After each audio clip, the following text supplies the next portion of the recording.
ফাহিম আশরাফ বলেছিলেন বিপিএলে খেলে অভিজ্ঞতা বাড়াতে চান। ইফতেখার আহমেদ তো বলেছেন অন্যতম সেরা। যতই সময় যাচ্ছে বিপিএল আবারও ফিরে পাচ্ছে পুরনো জৌলুস।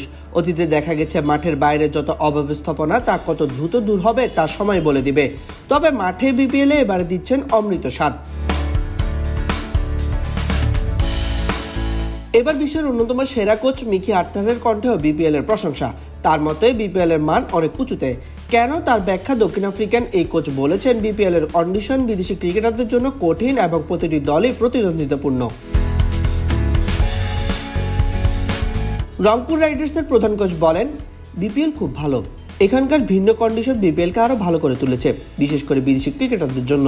এই কন্ডিশনে এসে খেলা বিদেশিদের জন্য অনেক বড় অভিজ্ঞতা। এই কন্ডিশনে বাংলাদেশের অনেক ভালো খেলে। বিপিএল এর স্ট্যান্ডার্ড অনেক হাই। এই টুর্নামেন্টের স্ট্যান্ডার্ড অনেক ভালো।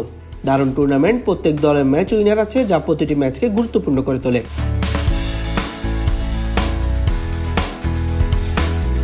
বিপিএল এ কাজ করতে এসে অবশ্যই আর্থাৎ প্রশংসা করেছিলেন এই ফ্রাঞ্চাইজি লিগের।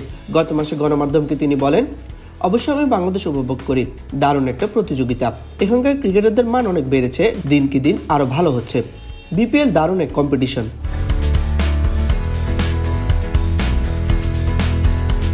সে সময় জানিয়েছিলেন কন্ডিশনের সঙ্গে মানিয়ে নেওয়াই তার মূল লক্ষ্য।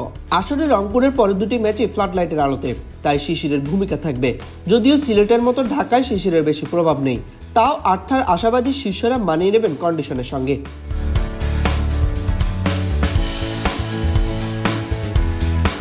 তিনি বলেন, ছেলেরা ভালো করে জানে কার কি দায়িত্ব, কাকে কি করতে হবে, এবং তারা দারুণ খেলছে। তাদের নিজেকে প্রশংসা করার স্বাধীনতা দিয়ে রেখেছি এবং তাদের পারফরমেন্সে আমি খুবই খুশি। খুব ট্যালেন্টেড গ্রুপ। আমাদের কন্ডিশনের সাথে মানিয়ে যাওয়ার মতো দল আছে। ছেলেরা শিশির বা যে কোনো কন্ডিশনের সাথে মানিয়ে নেওয়ার সামর্থ্য রাখে।